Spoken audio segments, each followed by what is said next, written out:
Hey guys, how you doing? Mark here, aka the 13th, leader of the U4S clan, and I've got with me another member. Yay, Jonthelito! Obviously, what we've got here is a clan battle, ranked match against MBD. I was playing in this match, and so was John, and obviously a few other clan members. Really. Yep, it was a 6v6. Yep, 6v6, really good clan. I think they've got a few new members as of late, and Yep, they do. They've improved somewhat. I think at the start of the match here, John, I think they catch the first two headquarters. Not for long, but they do. Yeah, I think not for long, but they get a few points. I think because of the PSN being down and things like that, we're a bit off our game. But it didn't take us long to get back into it. Yeah, obviously, as you'll see during the game. Yeah. But you know, when you haven't played for a couple of weeks, your aim gets off. I only need a few hours for my aim to get a bit off. Yeah, it's terrible. You know, if you haven't played for a while, then it's like starting all over again. It is, especially since I play on 10 sensitivity. Oh, okay. So it's like as soon as I haven't played for just a little while, it gets really hard to get on target. Yeah. But if you play a lot, I think 10 is pretty good because you can get on and off target like quicker. Yeah, of course you can. I don't have mine quite that high. I have mine on 6 or 7 normally. It depends. I do change it up a little bit. Yeah. Most people do. Yeah, I think so. Well, what I want to talk about during this match, so you enjoy the match and we'll just chat along really, we're going to talk about kill streaks and classes. So, kill streaks. Obviously, fatal mistake that MBD made during this game was most of their players had high kill streaks. Yeah, I think some of them had even shotgun gunner and stuff on. That's right. And even though you're really good in a competitive game, you know, the guys are generally very good players, and you're not going to get those high kill streaks. So we, as a clan, giving away our tactics a little bit here, but we all generally tend to keep them low, i.e. 3, 4, 5. Yep. And obviously, you'll see that during the game with the amount of UAVs, Kim's UAVs, and napalm strikes that John gets and the team members get. Yes. Because like even like napalm strike, it can be really, really good. Like even though you don't get any kills with it, it can still be very like tactical, and you can put it like in front of the enemy so they can't get to the HQ or something. It can, and it will keep most people away. Sort of cut off half the map. So tactically, it's outstanding. You know, really, really good to have. For sure. Obviously, having constant UAVs in the air gives you one up on the enemy right away. Yeah, and the counter UAVs. I mean, when I got a counter against me, I'm just toe off, man. I don't know where the friendlies are, and you know, even though we speak a lot, it's kind of hard to know where everybody is. Yeah, of course it is. With counter UAVs, and it sort of disheartens the other team when they've constantly got their radar blocked. Exactly. I'll tell you one of the good things. All of our clan, or all of the players at the moment, are 15th prestige and got quite a few gold guns. So just in normal game modes, you get quite a few kills by people picking up gold guns. As they're picking up the guns, it takes a little bit longer in Black Ops, and you get to kill the people, which is quite a good thing. I think you're still saving for your first few gold guns, John. Yeah, I've got enough for my first one, but I haven't bought one yet because. Well, I don't know. I just feel like I should get out of stuff, but I don't know what to buy. Decisions. I think I might buy a gold. I might buy one today. I think my first gold gun was the FAMAS. I think I bought first. Yeah, that is. Yeah, that might be my first as well. It's a. Yeah, it is very gun, much so. Very much so. It offers loads of things. You know, it shoots fast. You use it with red dot sight, John. I've seen there. I prefer to use it with just the iron sight. I think you get more of a better sight picture, if you like. I usually I prefer the dual mag on it. but I use the red dot right now because I'm one of those that I just want to get like as many challenges as I can done. So I'm using the red dot for the red dots, like 1,500 kills with the red dot attachment thing. So it's like that might sound a bit weird to some people, but I'm just one of those that want to have like my challenges done. No, I think that's a good thing to point out as well, John, for people watching. Is the fact that if you complete challenges on the way to level 15, you're going to rank up quicker.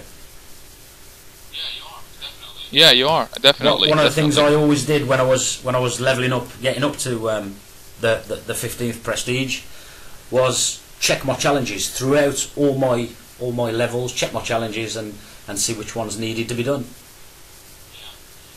Yeah, for sure. That gives actually. You don't think it gives that much, but it does give quite a lot. Yeah, actually. I think it does. I think that leads nicely into classes as well. Choosing your classes. I was having a conversation just the other day with a guy who was saying people who use second chance are noobs. Obviously we've all got this interpretation of noobs. I personally think that if a class is there to be used. The only thing I dislike that's maintained constant throughout the Call of Duty series, if you like, is noob tubes, because I just don't get it. I don't get it. But as for other classes themselves, on any perk, I think, yeah, go for it. Use any. They all offer different things. And one of the good ones to get the challenges with is on hardcore mode, I might add, is Second Chance Pro. Yep, that's what I did. I got my Second Chance Pro there. I think I've used Second Chance for about 3 games in total in Black Ops, and those 3 games was just to get the Second Chance Pro. Yeah, that's right. Yeah. Did you do it in hardcore mode, John, or just normal mode? I went into hardcore free for all to do it. It was like I went into my first game to do it in hardcore free for all, and I actually got a gameplay. I went 30-2 on it. And I was like, okay, I need to die if I'm going to get second chance. So man. If for anybody watching out there, if you want to get a quick few points, go into hardcore mode as your prestige and put on Second Chance, and within 3 or 4 games you can get Second Chance Pro generally. What about Ghost, John? What do you think of Ghost and Ghost Pro? I think it's a perk that is like it's a good thinking about it, but people are kind of misusing it. Like, well, misusing. They're using it like in a way that they think gives them advantage. But I don't really like people sitting in a corner somewhere just camping with ghosts. Oh no, I don't mind them doing that. I don't mind them doing that in domination. But if we're playing like TDM or Search and Destroy, I don't really like him sitting just in a corner with Ghost. That is kind of annoying. Yeah, I agree. But I think I use Ghost Pro quite a lot, and people can call me a noob for that. I've been playing the game, this Black Ops, this 21 days gameplay I think I got, so you didn't get much noobier than that, I suppose. But yeah, Ghost Pro for me, what I think Ghost Pro offers is, especially when I'm playing with the clan and in clan ranked matches, is the clan have all pushed to the headquarters. I can sort of sit and wait for the enemy from where they're respawning and pick them off as they're coming through to the headquarters to stop them getting the headquarters, which in turn allows our clan to get the headquarters and win matches. So for me, I think it's a top perk. Yeah. I mean, as you're using it, that is the way I think people should be using it, and that's the correct way, so to say, to use it. But so that I don't mind at all. But people sitting in corners, as I said, that is kind of definitely. Annoying. I think the worst one is sat behind a claymore. That's just terrible. Yeah, in their own spawn in Search and Destroy as well. Another top tip for you guys with classes as well is, if you are one of these guys that plants a claymore in tactical games like Search and Destroy, and games where you don't respawn so much, you plant a claymore, just be aware that people with Hacker Pro, that's like a red flag to them. They're going to come looking for you. Exactly, they're going to know that there's probably someone around that claymore. So if I've got my Hacker Pro perk on and I see a red flashing claymore somewhere, you know, the first thing I do is go towards it. I don't avoid it. I go towards it, because generally you will find somebody sat behind it or near to it. Yeah, or you can even hack it. You can hack it with Hacker Pro, which is again a fantastic perk to have with Hacker Pro. You can hack sentry guns as well. Yeah. I just love seeing people hacking like motion sensors, because, well, I think motion sensor is kind of, if you're using that, I mean, it doesn't have to mean that you're camping, but usually when you see someone with a motion sensor, they're usually just camping. Yeah, of course they are, just waiting for the people to come to them so they can get the kills. I think it was Nathan Jake that mentioned it to us the other day. I'd never heard of it before. B-52s or Rolling Thunders, when they get called in on Nuketown, because obviously we've got Nuketown 24/7 active at the moment, when they get called in, everybody generally dies. And he came out with a fantastic top tip, which is lie down on the middle of the stairs in the house, and you don't die. I tried it, and it works. Yeah, that is pretty so awesome. That's a cool tip to know. Top tip for you. But they should fix that though, because that's kind of a glitch. I think a little bit. Going back to the Ghost perk, John, just quickly with Ghost Pro, obviously one of the hardest things to do, I think, is to get Ghost Pro is to kill a sentry gun, because not many people have them. So obviously what we do as a clan, what we found best works is if you're looking for Ghost Pro and you've got your Ghost kill perk on, is use the sentry gun kill streak yourself and call it out, let the enemy get it. When they place the sentry gun, go and kill it. Exactly. So that's quite a good way of doing that as well. Have you got any more shortcuts, John, for perks? For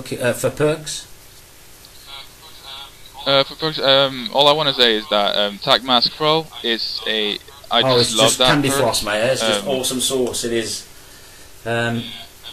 Yeah, I mean, Tac Mask Pro together with the Flak Jacket, you don't need to mind. You don't have to mind any grenades really, or flashes or stuns or anything. You can just sit anywhere and not really be bothered with that kind of stuff. So that, I think, is just epic. I think one of the good things with Tac Mask Pro, for those of you that have not got the Pro version of it, is when you throw a stun or a flash grenade, and it flashes them, you actually get sort of a yellow sensor on the stun bar that shows you in which direction the enemy is, where you've just stunned. So I think that's a fantastic little perk to use. Definitely. And as well, for those who doesn't know, a very good thing as well, if you using the dual mags on a gun, you get more bullets than if you use, for example, the red dot. You start off with more bullets. That's another little top tip for people, I suppose.